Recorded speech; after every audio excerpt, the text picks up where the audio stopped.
মানুষের অঙ্গে কি এত রূপ হতে পারে, এত প্রেম থাকতে পারে?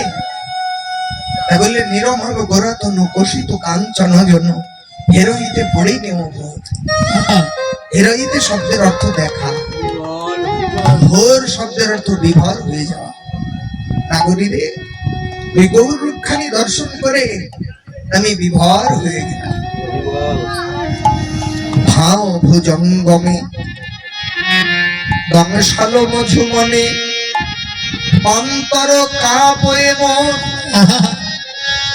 অনেকে বলেন ভাব ভুজঙ্গমে, ভাব ভুজঙ্গ নয় বা ভাও ভুজঙ্গ। ভাও শব্দের অর্থ গুরু, ভুজঙ্গ শব্দের অর্থ সর্ব। দংশাল মধুমনে, দংশন শব্দের অর্থ কামড়ানো। অর্থাৎ আজকে গৌর যেভাবে নদিয়ার নাগরীর দিকে তাকিয়েছেন, এই ভাবটা হলো আমার রাধারানীর ভাব। কেন না, রায় প্রেমে ঋণ শোধ করতে আজকে তিনি গৌর হয়ে এসেছেন নদিয়ার মাঝে। হ্যাঁ, রাধারানী যেমন ভাবে প্রেমের নয়নে প্রাণবল্লভ কৃষ্ণের পানে চাইতেন, আজকে ওইভাবেই গৌর সুন্দর নদিয়া নাগরিকগণের দিকে যখন চেয়েছেন, সেই ভুরুর ভঙ্গিমা দেখে নাগরিকগণ বলছে, নাগরীরে আমি আগেই ভালো ছিলাম। গৌর সুন্দর যখন আমার দিকে দৃষ্টি দেয়নি তখন আমি ভালো ছিলাম, যখন ওই নয়নে আমি নয়ন দিলাম আমি বিভোর হয়ে গেলাম। যেন একজন সর্প, একটি সর্প যদি কাউকে দংশন করে, বিষের জ্বালায় যেমন সেই মানুষটি বা সেই জীব ছটফট করে, তেমনি আমার গৌরের সেই গুরুর ভঙ্গিমা যেন একটা ভুজঙ্গ হয়ে আমার মরম স্থলে দংশন করেছে। মরম স্থলে যখন দংশন করেছেন, গৌরের সেই ভাব, সেই প্রেম আমার সারা অঙ্গ যেন জর্জরিত করে ফেলেছে। গৌর প্রেমে যেন আমার আন বুঝি, আন জানি না। জগৎ মাঝে যারা গৌর প্রেমে পড়েছে, আমার গোবিন্দ প্রেমে পড়েছেন, তারাই বুঝে এই ভাবের কথা। কারণ যে কোনোদিন গৌর ভক্ত সঙ্গ করেনি, যে কোনোদিন গৌর গৌর বলে কাঁদেনি, গৌর প্রেমে আকুলিত ব্যাকুলিত হয়ে দুটি নয়নের জল বরিশন হলে যে তাতে কি আনন্দ হয়, কি প্রেম হয় বাবা, যে কোনোদিন কাঁদেনি সেই কোনোদিন এটা বুঝতে পারবে না। পারবে? পারবে না। নদিয়ার নাগরিকগণ বলছে, নাগরী রে ওই গৌর রূপের নয়ন না দিয়ে আমি ভালো ছিলাম। নয়ন দেবার পর থেকে আমার ঘরে আর মন বসছে না। অরুণিত লোচনে বেরোছ অবলোকনে, বরিখে কুসুম সরসথে আকুল দিগ বিদিগ নাহি পাউল ডুবল গঙ্গা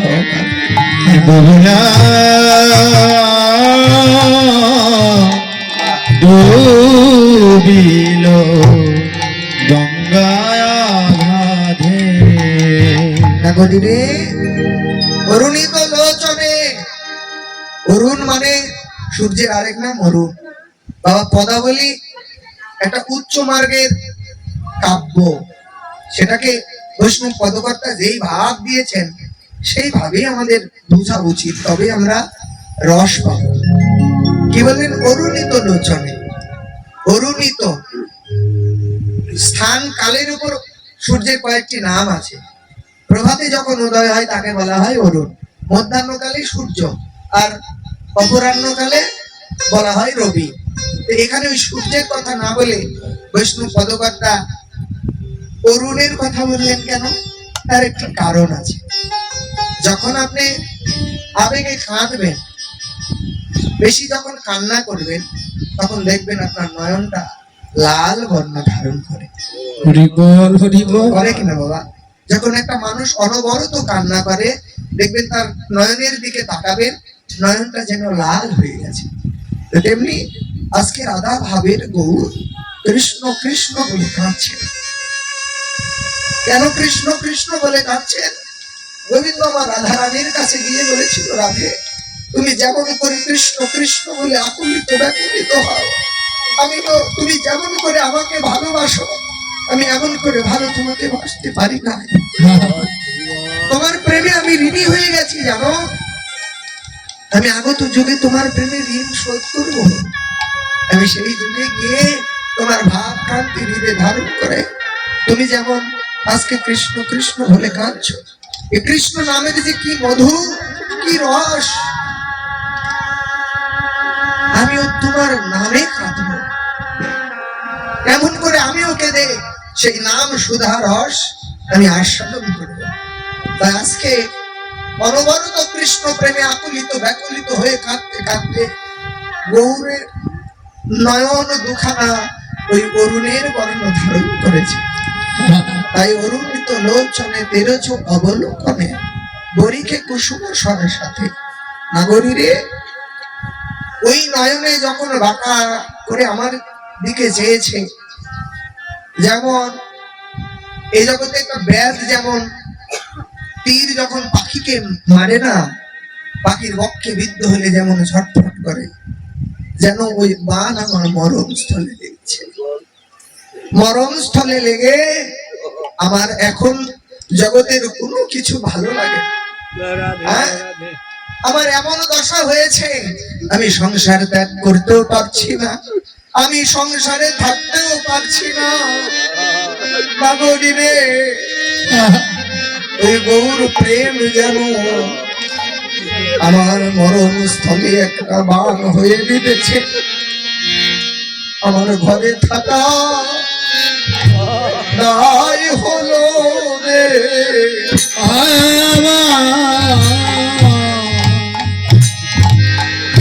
আমার ঘরে থাকা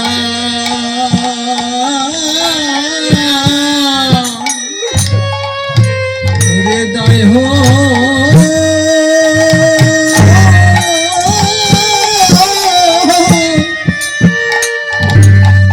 হৃদয় হলো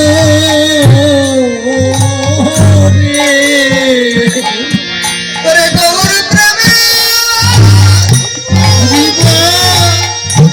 গৌর প্রেমে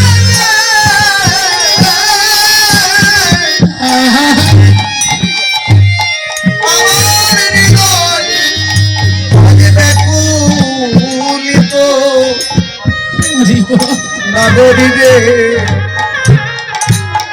আমার যে ঘরে থাকা,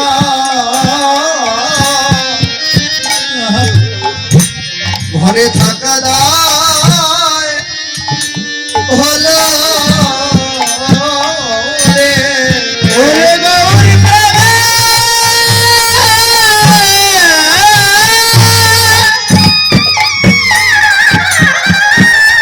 ওরে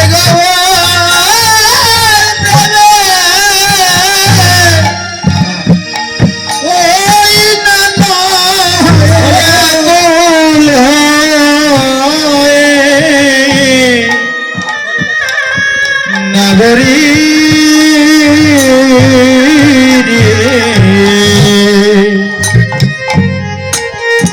আমার যে ঘরে থাকা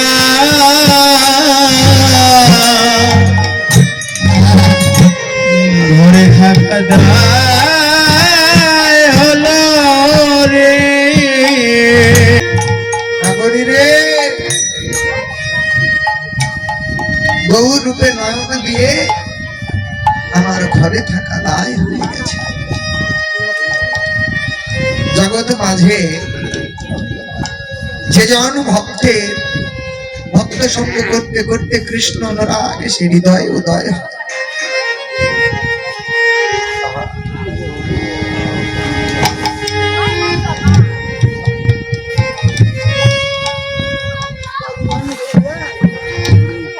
সংসার তাকে ভালো লাগে না,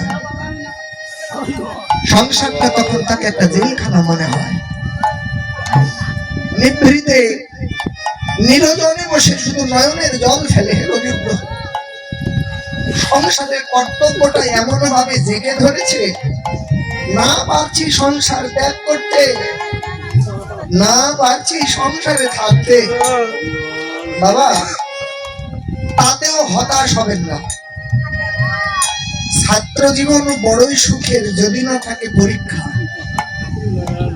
এই সংসারে থেকে শত দুঃখ যন্ত্রণা কষ্টের মাঝেও যে জন আমার গোবিন্দকে সদাই স্মরণ করে, গোবিন্দ তাকে কখনো ভুলে না। সংসার ত্যাগ করলে, সংসার ত্যাগ করার চেয়ে গোবিন্দ আমার সংসারে থাকতেই বলেছে। কেন? মানুষের হাতে যদি অর্থ থাকে, যেমন কারো কিছু না থেকে দান করা, যা আছে তার থেকে দান করা, আর অনেক কিছু হবার পরে দান করা, একই দানই হলো। দুটার মধ্যে পার্থক্য আছে না? কি পার্থক্য? আপনার অনেক কিছু আছে তার থেকে কিছু দিচ্ছে, আর যার কিছুই নেই তার থেকে কিছু দিচ্ছে। দুইটার মধ্যে অনেক পার্থক্য আছে।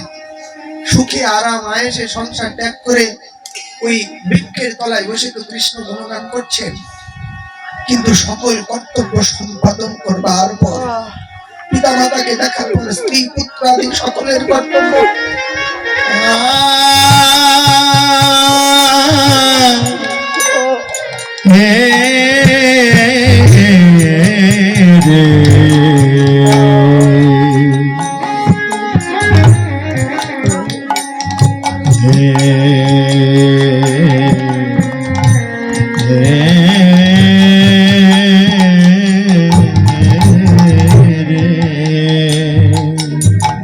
শত যাতনার মধ্যে থেকে যে কখনো আমার গোবিন্দকে ভুলে না।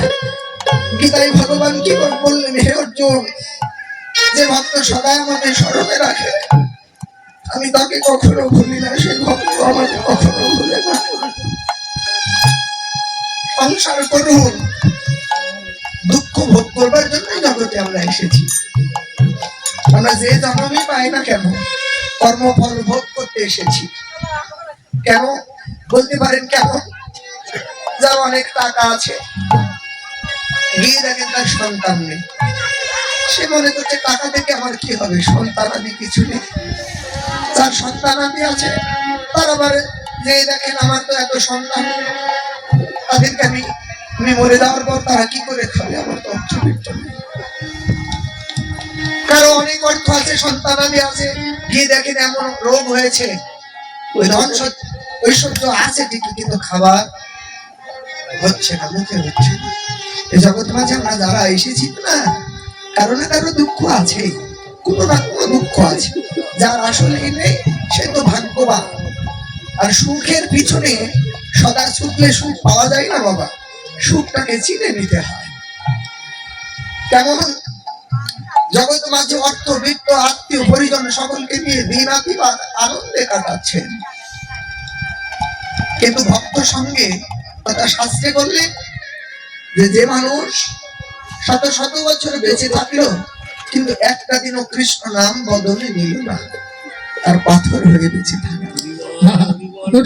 ভক্ত সঙ্গের একটাই মাহাত্ম, হাজার থাকার পরও আপনার মনে হবে যে আমি নিজেকে কাঙ্গাল করতে মনে চাইবে। ভক্ত সঙ্গের যে মাহাত্ম, কোটি কোটি টাকার সম্পত্তি, কত রাজা ধীরাজ যখন ভক্ত সঙ্গের প্রেমে পড়েছে, গৌর প্রেমে পড়েছে, সব কিছু ছেড়ে দিয়ে নিজেকে কাঙ্গাল করতে চেয়েছে। আর যার কিচ্ছু নেই, দিনহীন কাঙ্গাল, যে কৃষ্ণ ভজন করে, সে বলে জগতে আমার মতো ভাগ্যবান আর কেউ নেই। এটা হলো ভক্ত সঙ্গের মাহাত্ম বাবা। যার অনেক আছে সে মনে করে আমি কাঙ্গাল হলে আমার ভালো হবে, আর যার কিছু নেই সে কৃষ্ণ ধনে ধনী হয়ে বলে আমার মতো ভাগ্যবান জগতে আর। জগতে আমরা মায়ার কান্না তো সকলেই কাঁদি, বাবা মারা গেলে কাঁদি, সন্তান মারা গেলে কাঁদি, স্বামী স্ত্রী মারা গেলে, আত্মীয় স্বজন মারা গেলে আমরা কাঁদবো, এটা তো স্বাভাবিক। কিন্তু জগৎ মাঝে কমই খুঁজে পাবেন যারা কৃষ্ণ প্রেমে কাঁদে, যারা গোবিন্দকে না পেয়ে কাঁদে এমন মানুষের পরিমাণ কম পাওয়া যায়।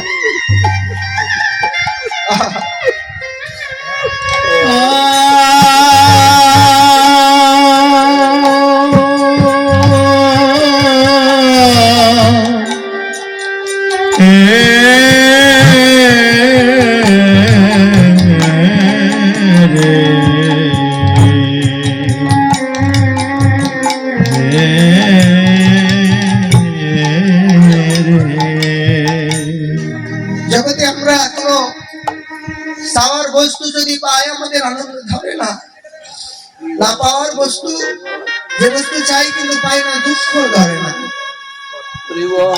কিন্তু কখনো আমরা ভগবানের কাছে বলি না, হে প্রভু আমার তো সব কিছু পাওয়া হলো, সব আনন্দ, সব কিছু পেয়েছি, ধন ঐশ্বর্য,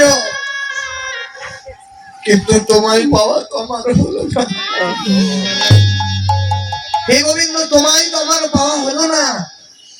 এই কথা আমরা কম মানুষে বলি। এই জন্য আসলে রূপটি আমি প্রথমে বলেছি, আমাদের চাওয়া যেরূপ পাওয়াটা আমাদের তদনুরূপই হবে। আপনি পথ চিনেন না, পথে বের হয়েছেন, মানুষকে বলতে বলতে একসময় গন্তব্যে আপনি বুঝতে পারবেন। যদি পথে না উঠেন, কেবল ঘরের মধ্যে বসে থাকলে আপনি গন্তব্যে পৌঁছাতে পারবেন না। তেমনি আপনার মনে হতে পারে, হে গোবিন্দ কৃষ্ণ বলে তো সবাই কাঁদে, কৃষ্ণ বলে নাকি পাথরও বলে যায়, কিন্তু আমার এই মন পাথর তো কখনো বলল না। প্রভু আমার প্রতি কি তোমার করুণা হবে না?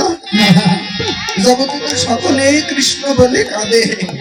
প্রভু হে, জগৎ মাঝে সকলেই কৃষ্ণ বলে কাঁদে, কৃষ্ণ বলে কাঁদে। আমারও মনের বাসনা হয় আমি কৃষ্ণ বলে কাঁদবো, কিন্তু আমার এমন পাষাণ হৃদয়, কেন কৃষ্ণ বলে আমার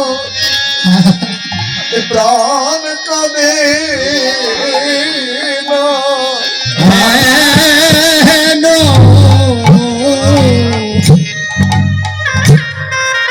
কেন কৃষ্ণ বলে আমার প্রাণ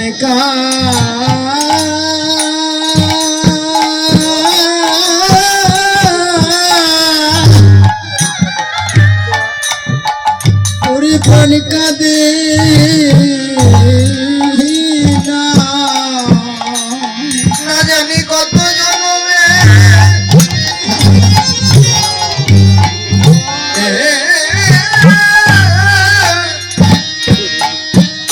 আমি অপরাধী,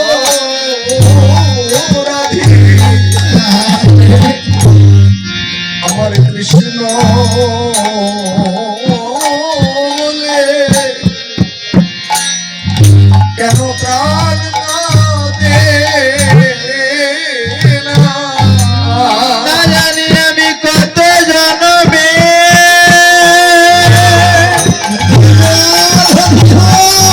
ওরে কত জন্মে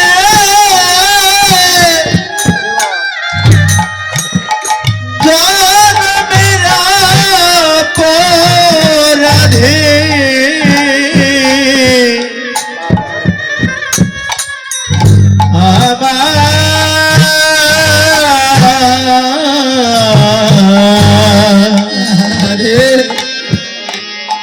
আমার কৃষ্ণ বলে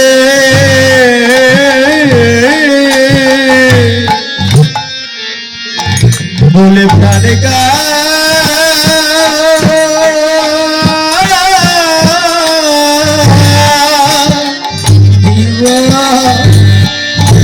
ওরে প্রাণ কাঁদে না। আমার সাধু সঙ্গে, আমার সাধু সঙ্গে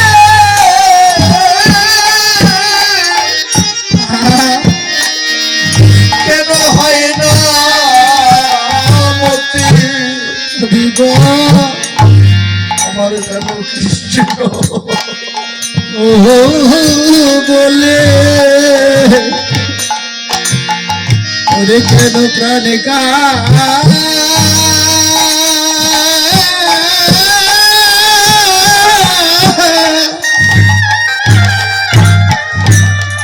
ওরে প্রাণ কাঁদে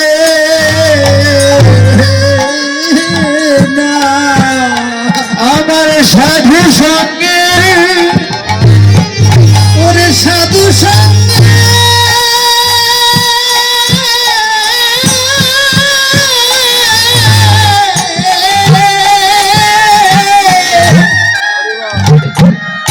ওরে প্রেম হলো না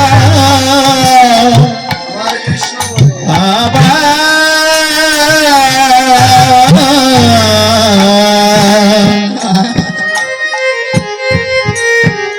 আমার কৃষ্ণ বলে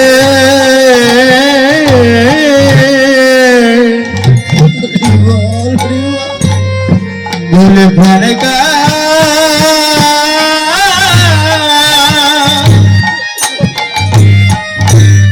ওরে প্রাণে কাঁদে না নইলে সাধু সঙ্গে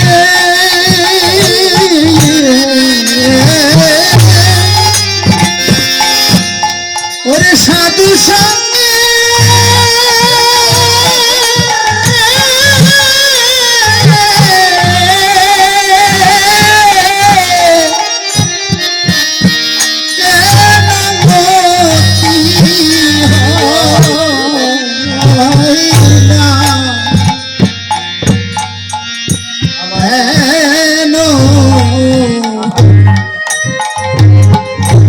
কেন কৃষ্ণ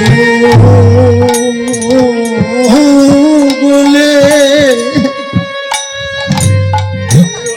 ওরে আমার প্রাণিকা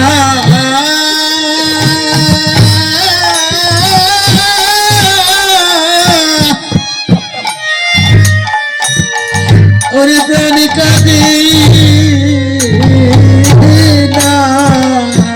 না জানি কত জনমে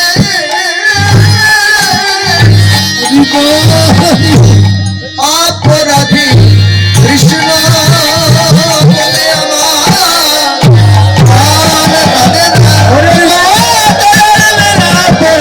কৃষ্ণ বলে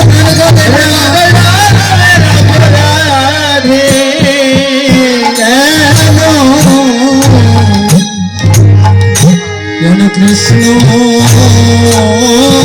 বলে আমার প্রাণকা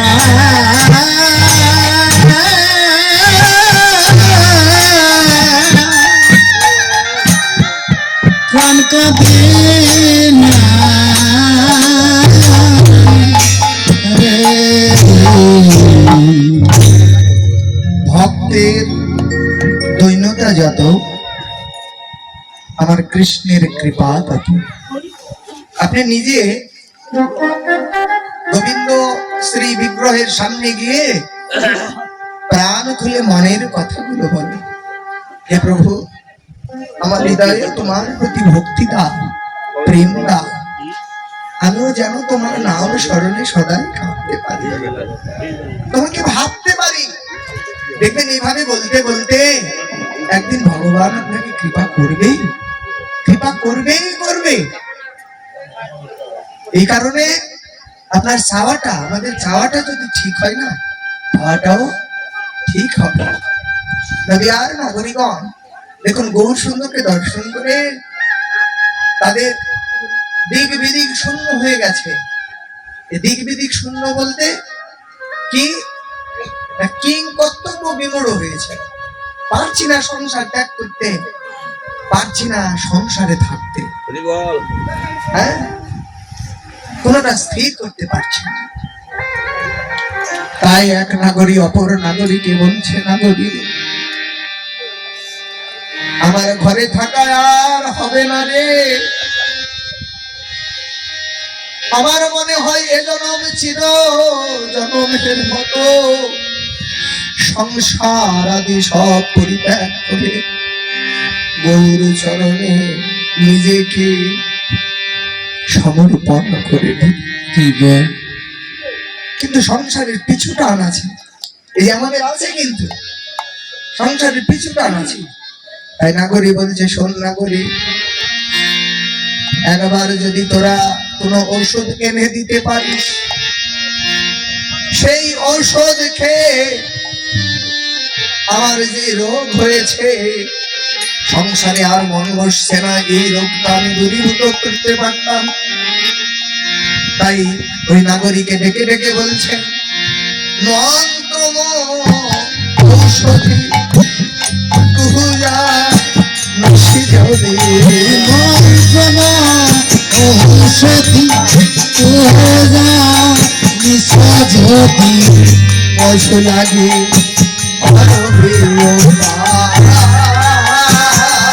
হরে মধু লাগি কবি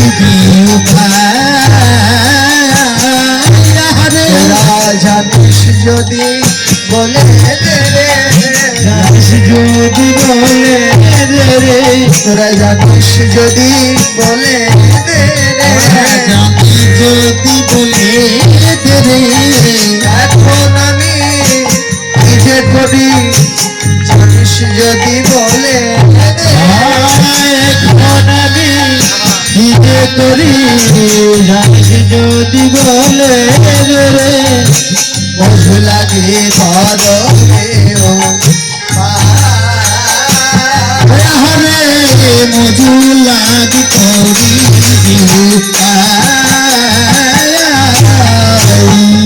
তোরা যদি কোনো মন্ত্র মহৌষধ জানিস তাহলে আমাকে বলে দে, আমি সেটাই ভক্ষণ করে আমি এই রোগ দূরীভূত করি। বাবা গৌরাঙ্গ মহাপ্রভু একদিন ওই সুরধুনী গঙ্গার কুলে তিনি সদাই ভাবাবেগী থাকতেন, তো মনে পড়তো তার ওই বৃন্দাবন লীলার কথা, বৃন্দাবনের সখীগণের কথা, ওই বৃক্ষরাজির কথা, পাখিগণের কথা, মনে পড়তো তার শ্রী যমুনার কথা। একদিন গৌরাঙ্গ মহাপ্রভু ওই সুরধুনী গঙ্গার তীর দিয়ে যেতে যেতে যমুনার কথা মনে পড়ে। শুধু যমুনার কথা মনে পড়েনি, মনে পড়েছে সেই স্নান কেলির কথা। মনে পড়ে সুরধ্বনিকে যমুনা জ্ঞান করে ভাবাবেশে ওই সুরধ্বনিতে ঝাঁপ দিয়েছেন। আছে তিনি কিন্তু বৃন্দাবনের ভাবে, যখন ঝাঁপ দিয়েছেন ভাবেই রয়েছেন, তার ওঠার আর কোনো লক্ষ্য নেই। এদিকে ভক্তগণ চিন্তা করছেন আমাদের প্রেমের ঠাকুর গেলেন কোথায়, চতুর্দিকে খুঁজে খুঁজে আর তাকে পাওয়া যাচ্ছিল না। সকলেই চিন্তিত হয়ে গেলেন, তাহলে তিনি কি মানে অন্যরকম ভাব, যখন মানুষকে খুঁজে পাওয়া যায় না, কোনো আশঙ্কা থাকে, সকলেই চিন্তা করছে তাহলে উনি গেলেন কোথায়। মুকুন্দ একদিকে গেলেন, গদাধর একদিকে গেলেন, যার দিকে খুঁজতে লাগলেন, কিন্তু কোথাও গৌরাঙ্গ মহাপ্রভুকে যখন পেলেন না, তারা সকলেই চিন্তিত হয়ে গেলেন। এইবার ওই সুরধনী গঙ্গা এক জেলে জাল দিয়ে খেয়াও মেরেছে। যখন জাল দিয়ে খেয়াও মেরেছে, ওই জালের খেয়ার মধ্যে প্রভু আমার উঠে গেছে। ওই জেলে জাল টানছে অনেক ভারী মনে হচ্ছে। জেলে চিন্তা করছে আজকে আমার কাজ হয়ে গেছে, বিশাল বড় মাছ হয়তো। দেখুন জাল যত কাছে নিয়ে আসছে, একবারে তীরে এসে দেখে অপরূপ একটা মূর্তি, বিশাল তার অঙ্গকার। সে তো আটকে উঠেছে, একই এটা মৃতদেহ উঠেছে, আর যা দেখতে এত সুন্দর। এভাবে জাল থেকে বের করার চেষ্টা করছে। যখনই বের করার চেষ্টা করছে, এবার গৌরাঙ্গ মহাপ্রভুর অঙ্গ তার অঙ্গে পরশ পেয়েছে। যখনই পরশ পেয়েছে, তার শরীরটা কেমন জানি রোমাঞ্চিত হচ্ছে, আর নয়ন পথে কেমন জানি সদাই জল গড়িয়ে পড়ছে। যে বদলে কখনো হরি হরি 2-4 মাসে একদিন বলে কিনা, সেই বদলে ওই ছেলেটার অটোমেটিক্যালি কেমন জানি বদন হইতে কেবল হরে কৃষ্ণ হরে কৃষ্ণ হরে কৃষ্ণ নাম বেরিয়েছে। নিজে তো একটা আকস্মিক ঘটনা দেখে হতবাক হয়ে গেছে, তারপর নিজে লক্ষ্য করছে যে আমার ভিতরে এই পরিবর্তন কেন, আমার শরীরটা এমন করে কম্পন করছে কেন। আমার হৃদয়টা এত গদগদ হচ্ছে কেন? নয়ন পথে এমন করে বাড়ি পরিশন হচ্ছে কেন? এবার ছুটে গিয়ে ওই ভক্ত সমাজে গিয়ে যখন বলছে তোমরা একটু তাড়াতাড়ি ছুটে আসো না, আমার জালে একটা মৃতদেহ উঠেছে। হ্যাঁ, ভক্তদের আর বোঝার বাকি রইল না, তারা ছুটে গেলেন। ঠিক সেটাই হবে আমাদের গৌরাঙ্গ মহাপ্রভু। গিয়ে দেখেন হ্যাঁ প্রভু, হ্যাঁ ভাবে যেন অচৈতন্য হয়ে আছে। এবার ওইভাবেই তারা শুকনো বস্ত্র পরিধান করে নিলেন। এইবার ওই জেলেটা তখন ভক্তদের বলছে দেখো আমার যে রোগটা হয়েছে তোমরা কৃপা করে আমার রোগটা সারিয়ে দাও না গো, কারণ ঘরে আমার স্ত্রী পুত্র কন্যা রয়েছে। এমন রোগ যদি আমার দেহে থাকে তাহলে তখন আর সংসার করা হবে না। এমন রোগ যদি আমার দেহে থাকে সংসার করা হবে না। এবার ভক্তগণ বলছে ওগো ওটা ওটা তোমার রোগ নয়, ওটা তোমার জনম জনমের কৃপা। তোমার জনম জনমের কৃপা। একবার গোবিন্দ যদি কাউকে তাহার করে নেয়, গোবিন্দ ছাড়তে চাইলে গোবিন্দ তাকে আর ছাড়ে না।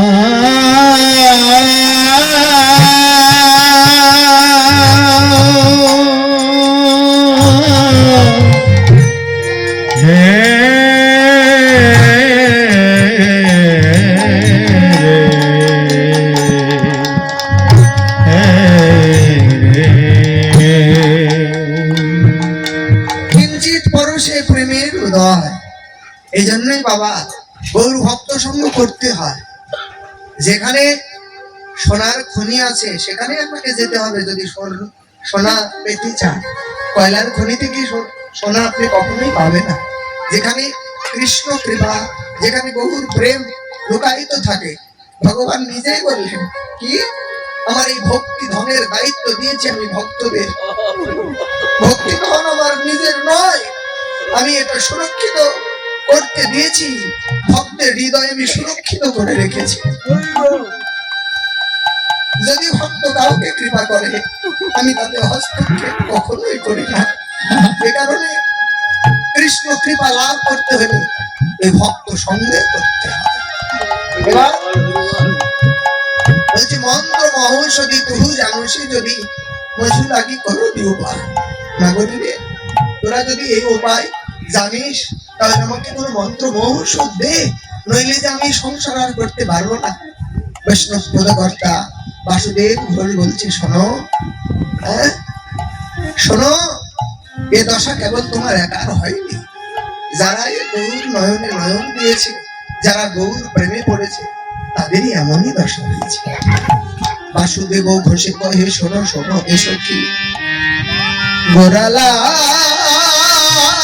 কি জানো মোর যা। হে নাগরিক, শুধু কি গৌর সুন্দরের জন্য প্রাণ তোমাদের কাছে তা নয়, আমারও যে প্রাণ কাঁদছে। বাঞ্ছা কল্প তরুভস্য কৃপা সিন্ধু এবাচ পতিতানন্দ পাবনেভ্যো সকল বৈষ্ণবেভ্যো নমো নমঃ। হরে কৃষ্ণ কৃষ্ণ কৃষ্ণ হরে হরে, হরে রাম রাম রাম হরে হরে, হরে কৃষ্ণ